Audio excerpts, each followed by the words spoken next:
Mw'itanguriro mu gitabo ca Bibiliya tubwirwa ko abantu bamaze kugwira mw'isi hakavuka abana b'abakobwa, abana b'Imana isumba vyose babonye ari beza cane vy'agahebuza, baramanuka bitoranirizamwo abo bishakiye barabarongora.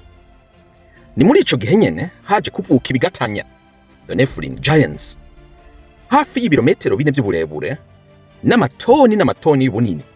Aba Bibiliya ivuga ko babaye barurangiranwa mw'isi. Ni muri aka gace nyene k'imico n'abantu bakera cane, the ancient civilization ka Mesopotamia, ni muri Iraq y'ubu, Irani, Syria, Yorodania n'igice gito ca Arabia Saudite, mu kigobe gikungahaye cane kuri peteroli c'Abarabo. Mu burasirazuba bwo hagati dusangamwo kandi ingwanyi, umuhigi, umwami wakataraboneka mu bigatanya rurangiranwa vy'isi ya kera, Nimrod. Bivugwa ko ari we yagize uruhara runini mw'iyubakwa ry'umunara wa Babeli, ngo yari afise ubwenge bw'Imana kandi bakamwita Imana muntu.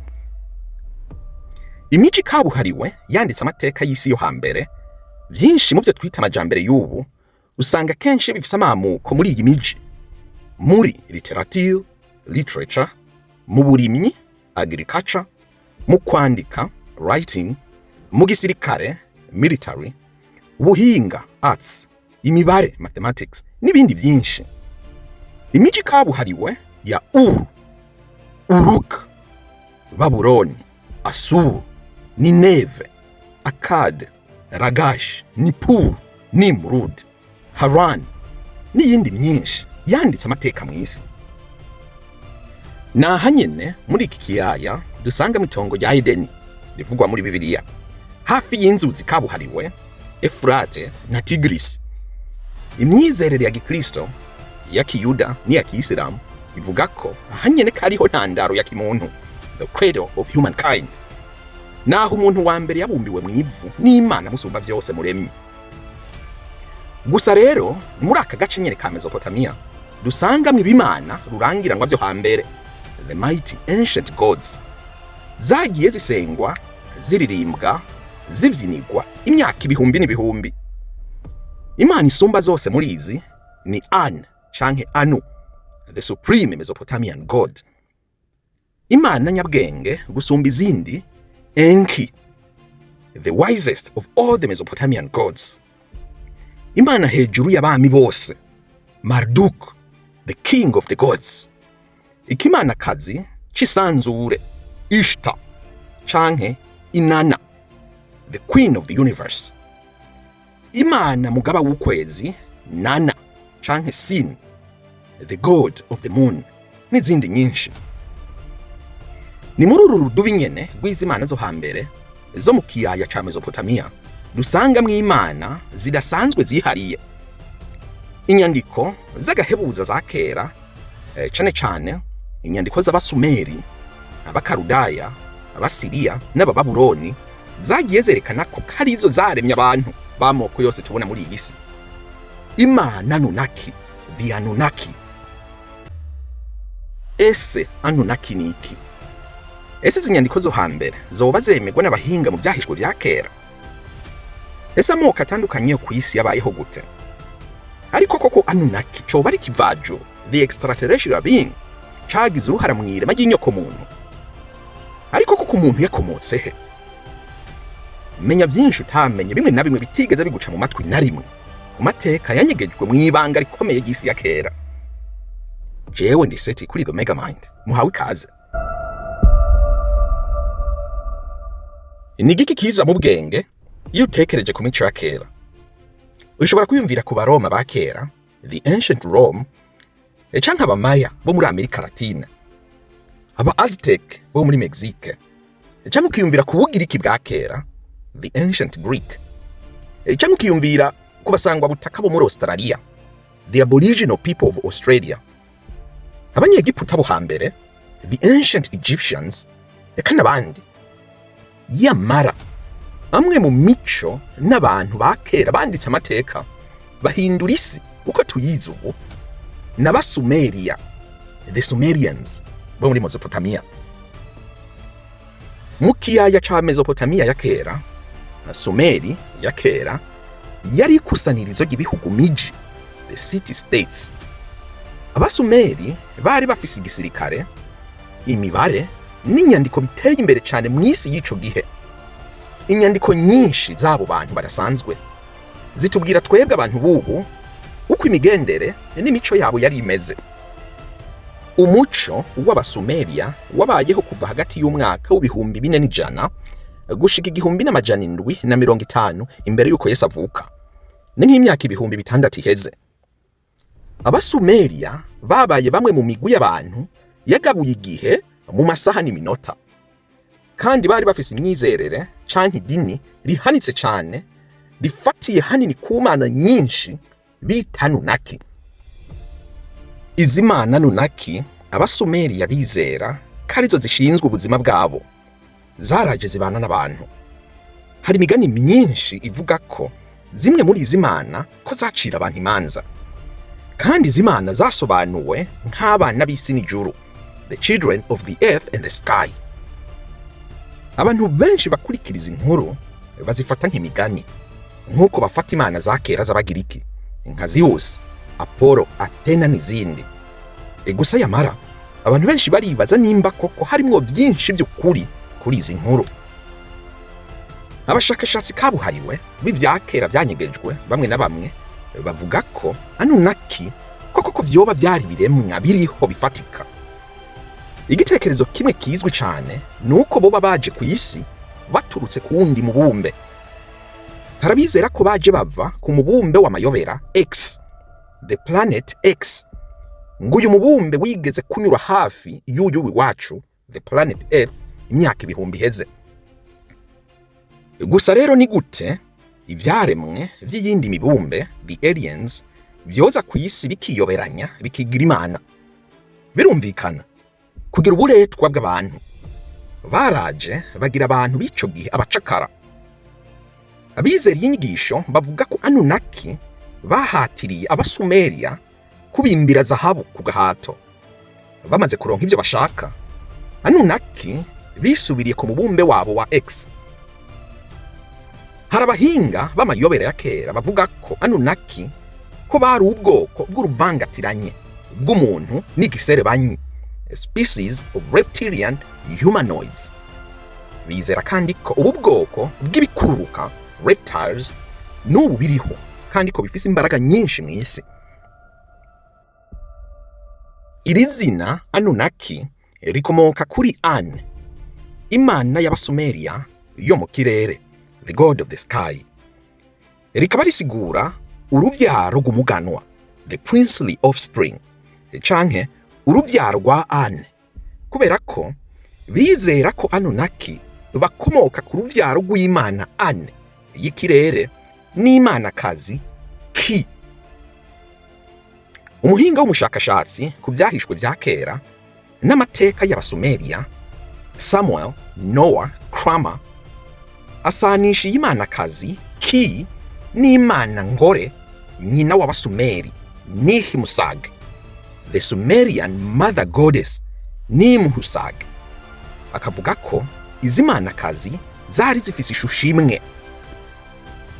Imana nkuru gusumba izindi muri izi Anunnaki yari Enlil, imana y'umwuka, the god of air. Abasumeri bizera ko imbere y'uko Enlil avuka, ijuru n'isi byari bifatanye. Hama Enlil avutse abona kubitandukanya kubiri. Enlil atwara isi, the earth, se wiwe An nawe atwara ijuru, the sky. Ikoreshwa rya mbere rizwi ry'iri jambo Anunnaki urisanga mu nyandiko za kera cyane mu gihe c'ingoma ya Gudia yo hagati y'ibihumbi 2144 n'ibihumbi 2124 imbere y'uko Yesu avuka, BC.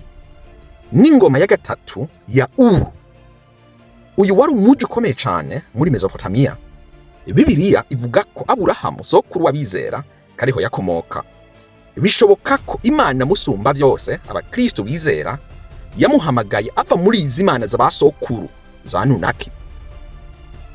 Mu nyandiko za mbere iri jambo Anunnaki ryahawe ibimana by'inkomezi nyinshi kandi ngirakamaro mu migwi y'imana z'abasumeri. Uruvyaro canke abakomotse ku mana y'ikirere An. Uyu mugwi w'izi mana ngoba warimwo imana ndwi zitegeka: imana An, Enrir, Enki, Nihemsag, Nana, Utu n'imana kazi Inanna, zimwe twari twazivuze. Naho izi nyandiko za kera zerekana neza izi Anunnaki uko zangana n'intumbero yazo, gusa biboneka ko zigaragaza nk'imana zo mwijuru, the heavenly deities, z'imbaraga zitagira ingano. Mu civugo bise Enki n'urutonde rw'isi, the Enki and the world order, Anunnaki baha icubahiro Enki, bakayiririmbira indirimbo z'amashimwe, hama bakaza bakabana n'abantu b'Isumeri. Muri ico civugo nyene, imirongo ibiri yose ivuga ko izi Anunnaki karizo zategeka amateka y'abantu. Buri mana nkuru muri uno mugwi w'izimana z'abasumeri bayifata nk'umukuru w'umuji runaka, ikizigirwa nk'umurinzi w'inyungu z'uwo muji. Iyi mana canke the deity bizera ko iba mu rusengero rw'umuji, the city temple. Hari inyandiko ivuga ko hafi Anunnaki zirenga 50 zari zifitanye isano n'umuji wa Eridu muri Mesopotamia nyene. Mu gihe imana kazi Inanna yamanuka ikuzimu, aho tubona Anunnaki ndwi ziba hiyi kuzimu zigakora akazi k'ubucamanza, the judges. Inanna yaraburanishijwe imbere yabo kubera kugerageza kwifatira ikuzimu, arafatwa n'icaha c'ubugambanyi, bamucira urubanza rwo gupfa. Imana zikomeye mu migani y'abasumeri zahuzwa n'imibumbe yihariye yo mu isanzure. Inanna vyizegwa ko ari umubumbe wa Venus, Utu akaba izuba, Nana ko ari ukwezi, An yitirirwa inyenyeri zose ziherereye mu kirere cyo muri Equatorial, the equatorial sky, Enrir inyenyeri z'ijuru ry'amajaruguru, the northern sky, Enki inyenyeri z'ijuru ry'amajepfo, the southern sky. Indirimbo y'Ababuloni yaragize iti: kubaha bitanga ubutoni, igitambo congereza ubuzima, kandi ishengesho n'impongano y'icaha. Uwo wese atinya Imana ntabwo akengerewe, uwo wese atinya Anunnaki yongererwa iminsi. Ingoma rurangiranwa z'Abakadiya, Abababuloni n'Abasiriya n'imana yabo y'inkomezi Marduk bayifata nk'umwe mu bagize izimana za Anunnaki. Mu gihe c'Ababuloni ya kera, iyo hagati y'1830 n'1531 imbere uko Yesu avuka, tubona itsinda risha ry'imana rizwi nka Igigi. Umubano hagati ya Anunnaki na Igigi ntusobanutse neza, rimwe na rimwe bigomba gukoreshwa kimwe. Mu zindi nyandiko naho, nko mu civugo ca Era, hari itandukaniro ry'ibi bintu bibiri. Mu gihe c'inyandiko za nyuma za Akadiya, izimana Igigi n'urunganwe rugira gatandatu rw'imana zategetswe gukorera Anunnaki ku gahato nk'abacakara. Haize iminsi 40 Igigi zirigomeka, nuko imana Enki, imwe muri izo Anunnaki, irema abantu kugira bazisimbure.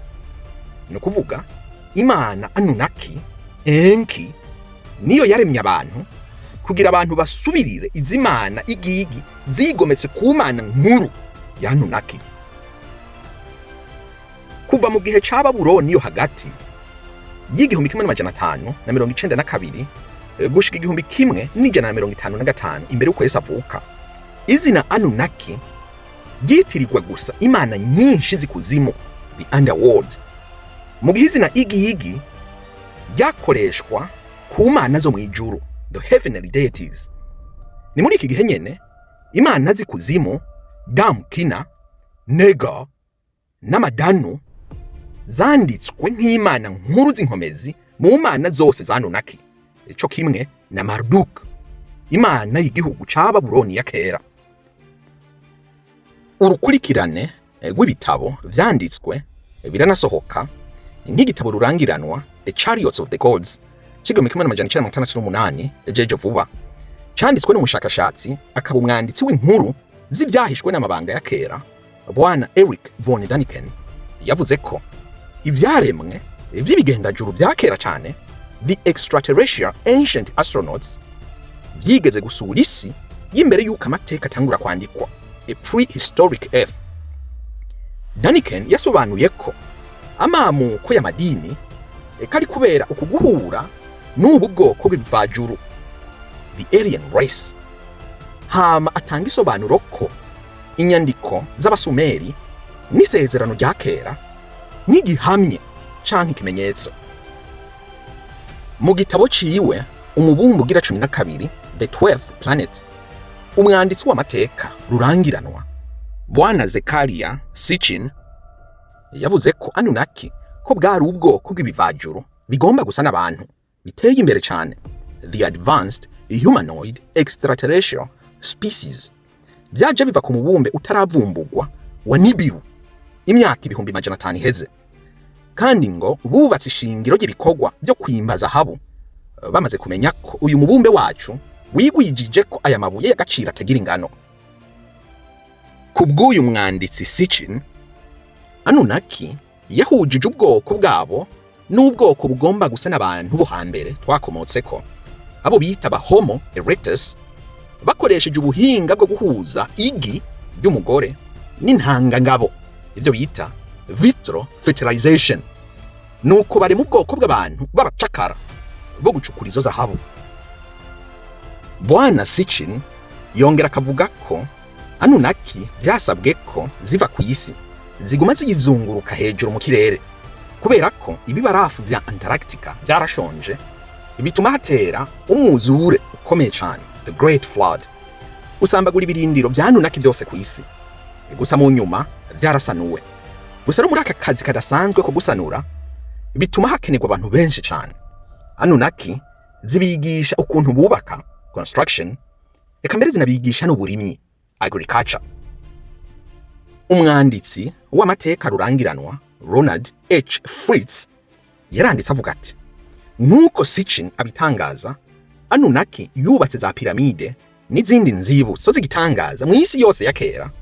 Abahinga b'ubumenyi kabuhariwe ba kera bavuze ko bitari gushoboka kubakwa hatari ubuhinga buteye imbere cyane, highly advanced technologies. Mu bitabo byanditse amateka nka The Stairway to Heaven, 1980, The Wars of Gods and Men, 1985, The End of Days, Armageddon and the Prophecy of the Return, 2007, Bwana Sitchin yahanuye ko vuba Anunnaki ko zizogaruka ku isi imbere y'2012. Afatiye kuri kalendiriye yiharura rirerire y'abamezo American, no kuvuga abamaya n'aba Inca bo muri Amerika Latine, yamara nyinshi mu nyandiko ziwe zaranzwe ziriyamirizwa n'abanyamateka n'inkuru ziri kavyo nirementanya no gusobanura inyandiko z'abasumeri nabi mu gushaka kwishigikira gusa mu bikavyo vyiwe, conspiracy theories. Umwanditsi w'ibikavyo w'umwongereza David Icke, uyu niwe yakwiragije ibikavyo by'igiserebanyi, the reptilian conspiracy theory. David yavuze ko Anunnaki kari cyo giserebanyi, the reptile, yanditse mu bitabo vyiwe. Uyu David Icke biboneka ko nawe yifashishije inyandiko za Sitchin azikoresha mu bikavyo by'ibi bihe bya none mu migambi y'inyungu ziwe bwite. Bwana David Icke yanditse ko hari ubwoko bw'abantu ku isi budasanzwe bukomoka by'amaraso ku giserebanyi Anunnaki. Abango nibo banyabwenge n'abatunzi kabuhariwe batwari isi, uruvyaro rwa Anunnaki ku isi. Ariko koko abazungu ubwenge bwo kuvumbura babukuye he? Ese bo bafite n'isano n'izimana za kera zo mu bigobe byo muri Mesopotamia? Ariko ko byoshoboka ko iyi si yo bitwawe n'ibindi binyabuzima tutazi? Bandanye ukurikire The Mega Man mu gihe turabira hamwe aya mabanga n'aya mateka adasanzwe twanyegejwe ibihe n'ibihe. Kanda aho hasi handitse subscribe kugira ntuzocikwe n'ibindi biganiro. Jewe ndi Seti kuri The Mega Man, naho gutaha. Keep well. Ciao.